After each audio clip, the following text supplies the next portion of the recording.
Hello everyone, a very warm day to you. I hope your day has been going great. I remain your humble host, Becky Usoro. It's that time of the show, Citizens Dialogue on First Nest News Port Harcourt, where we discuss trending and interesting political topics. Joining me to have this conversation is King Sajalo and Zach Jimmy. Sit back, relax, and enjoy. It's a pleasure having you both all the time on set. Thank you, Becky. Okay, so let's just move straight to the conversation. Governor Fubara announced a decision in Port Harcourt on Wednesday during a validatory section, and he has sacked the commissioners after the Supreme Court's ruling. Zach, what's your conversation on that? Okay, Governor Similai Fubara, in his New Month broadcast, took the bold step. And as well as celebrating Nigeria's 65th. All the same. Yeah. Took the bold step to send home commissioners. Yeah. Of course, that's the prerogative of the powers of the governor. Yeah. He has the right to remove and not to remove. But if we want to dissect this, let us ask these questions. Why now? You see, I believe that the right thing done at the wrong time, all right, is wrong. And the wrong thing done at the right time is wrong. Okay. So that means you must do the right thing at the what? At the right time, so that you can get a tick that you've succeeded and what you've done and what you've been able to do, Okay. all right, is acceptable in the eyes of many. Now, in the case of Similai Fubara, do not forget that this was one of the bone of contention when he had a fallout with his predecessor, the FCT minister. He was asked to send home the commissioners that they are not constitutionally legal to be commissioners because they were not cleared by the Martin and Moiwile led House Assembly, led House Assembly as the speaker, that the Jumbo Oko who commissioned them, who swore them in, is not the valid speaker. So as such, their position or their seats as commissioners should be null and void. But he still proved to be very stubborn. Let me use the word stubborn. And he went ahead up until we all saw the rigmarole and everything. And today, all of a sudden, he has now bowed to the same pressure, the same issue he had with. Now, that is to tell you that prior to his coming back as the governor, they've made some agreements, and this is just one of the scripts. Expect more. After the assembly, after commissioner, the next area that we'll look into is the what? Is the House of Assembly. The first day, that night, Mr. President, all right, lifted the suspension. The following morning, the House Assembly had their sittings, and the first thing they demanded was for him to submit names of what? Commissioners. That same day, Wike was on national TV. They asked him, "Will you have a hand?" He said, "No, I won't have a hand." That means underground. Things are going underground. I'm trying to understand. That yes, what actually they discussed in Asurok, we are now seeing it. All of a sudden, we are now seeing a governor who is now doing that thing. So what made you to do it, not to do it that time, and why are you doing it now? So that's a clear response to the question that is now loyal, is now responsive, and is now playing the script of Wike, baby Peras for peace to reign. But in all of this, what is paramount is the relative peace in Rivers State. If he likes, he appoints anywhere we want to appoint. Governance must continue. There should be no vacuum. Nobody should at this time interfere in whoever he wishes to appoint. I know currently there will be talks underground, take his name, but he should not. He should look beyond that, and nobody should come to him again and suggest any names. He should allow the governor to pick whoever he wants as his commissioner, so that the state will move forward. That's what I'm interested. The state should keep moving forward, regardless of their indifferences. Thank you so much, Jalo. Do you agree to the conversation you just made on that? Yes. I think the Governor Fubara has full right and penury in his decision, whatever decision is taken, in the course of the betterment of River State. The thing is that, just as my colleague said, there are still some underground, activities, even when the surface is being painted blue to the entire people of River State, that all is well. But when the FCT minister came out to say he doesn't have a hand in engaging in the affairs of governorship, I think that is an open lie. Because if you look at this tragedy or this event that has occurred, you will know that definitely the governor is still kind of taking orders from the source which the people of River State might not be aware of. But the advice or the urge, I will urge the River State Governor Fubara. I see him as a man of loyalist, a man of his word, and a man who really have the people of River State in his heart, that whatever decision is taking, whatever decision is taking, it should be for the betterment of this state. Because if there's any tragic fall in any decision it takes, it's going to bring back, I don't know how to put it, it's going to make that love the people of River State have for him to be totally reduced to nothing. So he has the right to do anything, being this governor of this particular state. But he should know that any decision you are taking shouldn't hinder the progress of this state, or else it will be backfire to him in a way that he might not be able to understand. So the thing is that him sacking this commissioner, I believe from his own decision, I believe from this sack aspect, it's something that would definitely grow the state of River. So I think he has the right. So I think he's sacking these commissioners is not something bad. So still in River State, the Federal High Court has dragged President Tinubu concerning the controversial River State local government election held in August. What do you have to say on that? To me, dragging the president to a state high court, to me, I don't think that is a matured act. You understand? You want to really sort out things like this, you should take it to the federal level if you are bold enough. That is what I have to say first. I think this action presently is an irrelevant action because these are steps that should be taken even before the local government polls and elections. So it's just like you are going to a battlefield and you see your enemies coming or your opponents coming towards you. You run into the bush.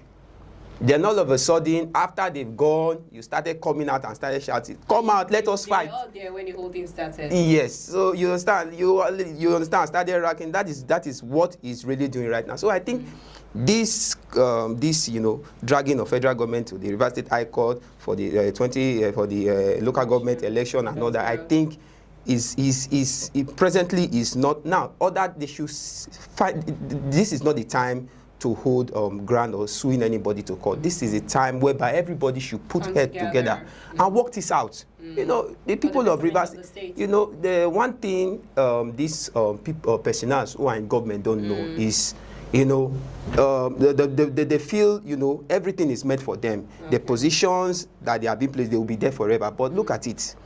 Whatever position you are given on the state level, in the federal level, do it for the purpose in which you are there. Okay. Not for trying to, look for who is in power. Just continue in your own purpose in that position and make sure that everything is put in order. Thank you so much. Thank you so much. Zach, do you agree to the conversation he made on that? Well, you see, let's discuss it from this angle. Okay. We do bad thing, and then when another person does that same bad thing, right? All of a sudden we now become saints. We now see ourselves as saints, trying to make the other person feel like the bad person, whereas we hide in our own corners and perpetrate that same evil that person is doing. Now, on this case of the court, all right, dragging Mr. President, that the election in Rivers State should be considered null and void. You see, electoral processes in Nigeria have been dragged to the mud, and it's quite worrisome. it's quite sad that we've accepted abnormality as a current trend in the country. Do not forget that October, by this time last year, they conducted election in Rivers State, local government election. We now had new parties. What happened? They were sworn in, they became local government chairman. The fight started. Oh, pull them out. They caught this, they caught that. The court striked up that election. So that election is so irrelevant. After how much that was spent on the election, the Rivers State money. Becky, August this year, started on the 9th. They conducted another local government election. And it was nothing different from what we had in October last year, which the Supreme Court struck out. So for the plaintiff of this case, talking about Clifford Atiku, who has dragged this matter to court and saying, please, this election, all these elections that took place in the states is a shadow of itself, was a shadow of itself rather. For the common Nigeria, the common man, they will sit in that angle. But would the law see it in that angle? From my little knowledge of staying around people who are vested in the legal profession, there are cases that the lay reference, that they take from references. Okay. In the case with Mr. A versus Mr. B, what was the pronouncement? What was the judgment? If the judgment was in favor of Mr. A on so case, and we add that a replica of that same case, right, in another scenario, I feel, though like I mentioned earlier, I'm not a lawyer, but I feel they should take the line from that. What happened in the other settings? But look at it now. The Supreme Court tried the last year election on this same ground. In fact, the ground they even struck the other one off is even more less than what we have today. Now, this same court, let's see if the same court will still strike the same election. The same crime, the same sin, everything the same local election, the same everything. Court strike it. Now, this same election again, we now add. That one was APP or whatever. I can't place my hands around that won the entire local government. Now this one is APC winning. And you are coming just allowed. So it's almost the same thing. So if the court, right, was in his wisdom, or in the wisdom of the noblemen of the profession, they strike the other one away. Why not also? Why would the court not also consider striking? But Becky, we know the truth. The court will not do anything. The Englishman will say it's foul. And is this how democracy? You are now coming out at this time to start. You know, it's uncalled for. Thank you so much. I hope you're enjoying the program so far. It's Citizens Dialogue on First News Port Harcourt. Please stay tuned. We'll be right back.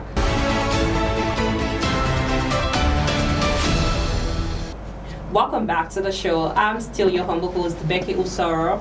It is Citizens Dialogue on First News Port Harcourt. Okay, we're having a conversation Rivers State, Zach. Let's move into former Vice President Atiku made a statement saying, if I was a chairperson or secretary of the PDP, that he would have fixed the PDP crisis. What do you have to say on that, Zach?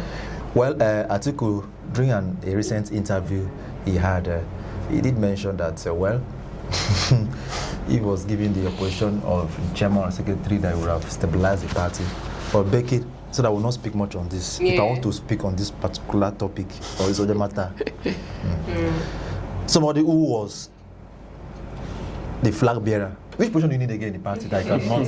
You are the party leader. You control the party. And that man for Northeast, North Central, Northwest. You were known for. Okay, how were you able to clinch the ticket of the party over and over if you don't have a voice in the party? You are a moving force in the party, so you don't need to become a chairman or a secretary to stabilize the party. Exactly. Let me not say more than this. Okay, I'm still on that, Zach. He said, I'm willing to step aside if a vibrant and widely accepted younger candidate emerges. Okay, that means I will contest and under ADC. Let me see. All the young persons that have been contesting. Even his previous vice, Peter Obi. Why did it not step down and say, okay? Peter Obi is not young. Yeah. Peter Obi is over 60 years. So don't classify him as well. Me, I am young. Okay. Becky, if I want to contest, Will they support you? will Atiku, not they, will Atiku support me? Will Atiku ask me? Even in the APC too, the youngest person who contested. These are the same people that will push the younger people away. You know? So, see, when they go to the media and say all these things, they should not forget that the internet does not lie. Yeah. The records. Yeah, still past records. We'll keep this record. I don't want to react now. I will bring this up and I will bring the question again. I'll ask Atiku, how far, how market? Okay. The same Atiku who is already fronted to become the representative flag bearer of the ADC. What is he trying to say there? Like I said, I don't want to mention anything now. Let us wait. We are here. Jalo, do you agree to his? Concerning the aspect of Atiku, you know, I think Atiku should, just stay aside all these political affairs in the country and become a statesman, just as a lot of individuals have advised him to. Because in his previous administration, we all saw it clear that, look, there was, he didn't really offer anything beneficiary to this country. So, is there anything? To me, to you. I think, He did. of course, but anything. if his legacy, what are Nigerians really benefiting from his previous administration currently? Let's be honest with ourselves. Because you saying if you were given the chairmanship or the secretary of a particular political party, that you would have put an end. Okay, in your previous administration, if solely what you are saying is true, why did you put amendments? Why did you amend the country you were given as vice president and the asset of your boss, which was Olusegun Obasanjo? Okay. Now, leaving that aside, that now in the aspect of he will step down for a younger candidate, I think the former vice president should know that Nigerians is telling this to are not kids. We are not babies, except maybe he's speaking to those in primary schools or secondary school. Come on. If he is really vast about what he's saying, I think he should look back in other political parties. There are a lot of political parties in Nigeria which have young fellas out there seeking to come into power. One is that. Why did was there any time? Was there a time he contested that I want to become a PDP chairman? Exactly. We're not the one that was saying. No, Zach. Outside that, which he should make his research and look for vibrant people, because there are a lot of vibrant people in different various political parties in this country. Let him support this person. Let's just wait till he declares interest. Those words are just. When he declares the interest, we'll not ask him, sir. Well, you said you will support a youth, but let us see your youth that also match him. There are other political parties in Nigeria. We have so many. Let him go and make his research and bring someone else. It's about who. They will have the young, the not young to rule and all of that. I think but they are the same people. Atiku should really, Thank you so much. It's my pleasure having you both on set all the time. That's all on our show for today. Citizens Dialogue on First News Port Harcourt. I remain your humble host, Becca Usoro. Many thanks for watching. Bye for now.